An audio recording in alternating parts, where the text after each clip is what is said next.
Hello friends, welcome back to our channel. வீடியோக்குள்ளே போகிறதுக்கு முன்னாடி மறக்காம இந்த வீடியோக்கு லைக் பண்ணிக்கோங்க. வாங்க வீடியோக்குள்ளே போகலாம். இங்கே ரோகிணி தான் காட்டுறாங்க. அவன் வந்து அவங்க அக்காவுக்கு வந்து சரியாகணும்னு சொல்லிட்டு கோயிலுக்கு வந்திருப்பா இல்லையா.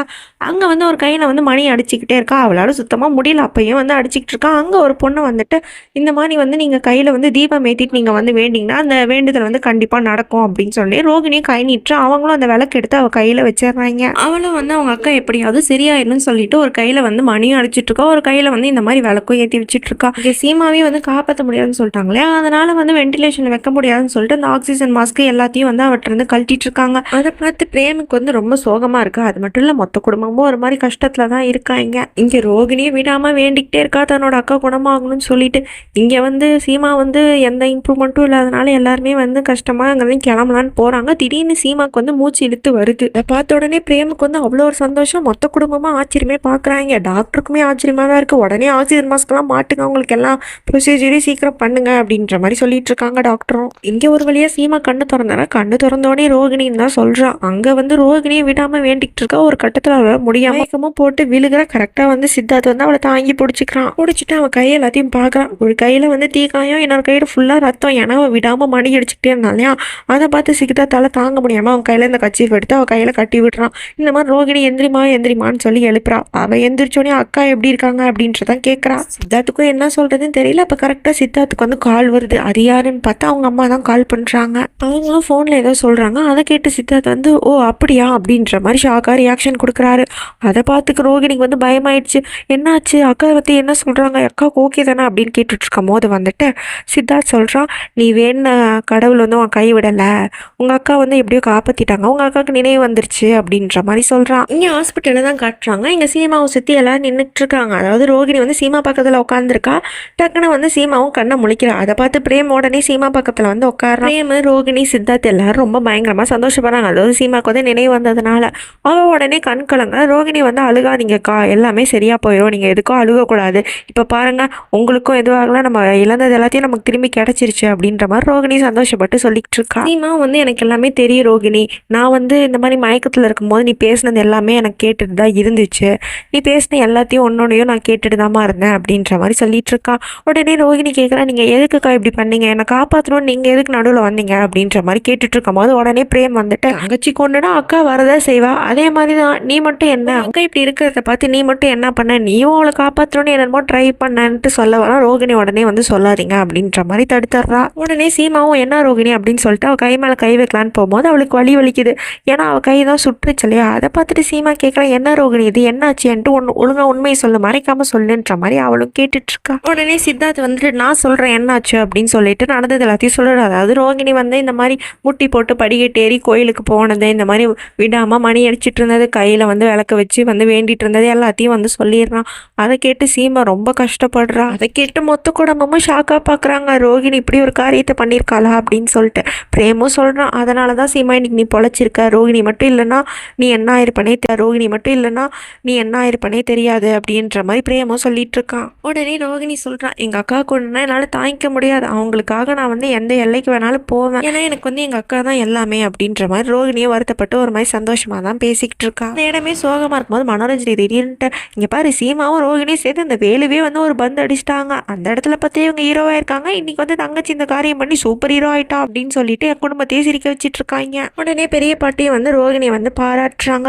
இன்னைக்கு இவளால் தான் வந்து நம்ம மொத்த குடும்பமே வந்து இந்த நிலமையில இருக்காங்க அப்படின்னு சொல்லிட்டு ரோகிணியை பாராட்டுறாங்க. அதை வந்து சித்தார்த்தோட அம்மாவும் வந்துட்டு ஆமா அப்படின்ற மாதிரி சொல்லிட்டு இருக்காங்க.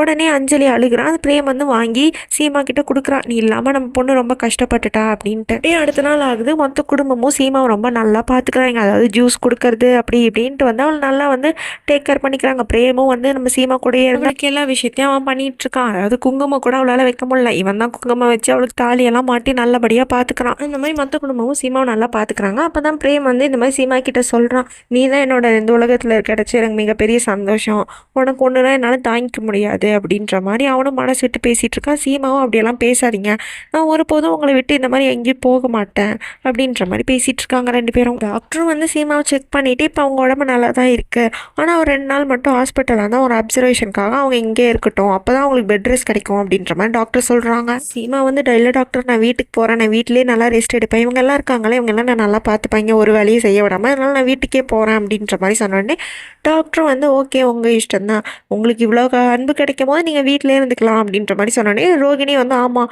அக்கா வீட்டுக்கு வந்தது தான் நல்லது, நான் உங்களை நல்லா பார்த்துப்பேன்ற மாதிரி சொல்கிறா. டாக்டரும் வந்து ஓகே டிஸ்சார்ஜ் பண்ணிக்கலாம் அப்படின்ட்டு சொல்லிட்டாங்க. அந்த குடும்பமும் வீட்டுக்கு வந்துடுறாங்க. வீட்டுக்கு வந்துட்டு வெளியே நின்று யோசிச்சு பார்க்குறாங்க. அதாவது இந்த வீடு கொஞ்சம் நாளைக்கு முன்னாடி சசி வந்து ஆட்டி படிச்சுட்டு இருந்தா, இப்போ எப்படியோ நம்ம கைக்கு வந்துருச்சு, அதனால இனிமேட்டு எந்த பிரச்சனையும் இருக்காது அப்படின்னு சொல்லிட்டு பழசெல்லாம் நினச்சி பார்த்துட்டு எல்லாருமே வெளியே நின்று பார்த்துட்டு இருக்காங்க. பெரிய பாட்டி வந்து இதுக்கு எல்லாத்துக்கும் காரணம் ரோகிணி தான்.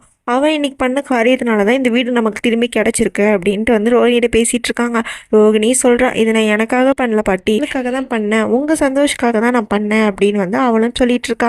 உடனே வந்துட்டு வெளியே நின்று பேசிகிட்டு இருக்க வேணா, எல்லாரும் உள்ளே போகலாம் அப்படின்னு சொல்லிட்டு எல்லாரும் உள்ளேயும் போகிறாங்க. அப்போ சித்தார்த் வெளியே நின்றுட்டு நம்ம இந்த மாதிரி நேகா கிட்ட வந்து மன்னிப்பு கேட்டுறணும், இதுக்கு மேலே இதை வந்து வளர விடக்கூடாது அப்படின்ற மாதிரி யோசிச்சுட்டு இருக்கும்போது மனோரஞ்சினி வந்து சித்தார்த்தை வந்துட்டு வா போகலாம் அப்படின்ற மாதிரி கூப்பிடுறாங்க. இவங்க வந்து கதவை திறக்கிறதுக்கு முன்னாடியே யாரோ உள்ளே இருந்து கதவை திறந்து வரவேற்கிற மாதிரி இருக்குது. மொத்த குடும்பமும் ஷாக் ஆகுறாங்க. அது யாருன்னு பார்த்தா நம்ம சசி தான். அவள் தான் இவங்க எல்லாத்தையும் வரவேற்றுட்ருக்கா, ஆர்த்தி தட்டு வச்சுட்டு வாங்க உங்களுக்காக தான் வெயிட் பண்ணிக்கிட்டு இருந்தேன் அப்படின்ட்டு.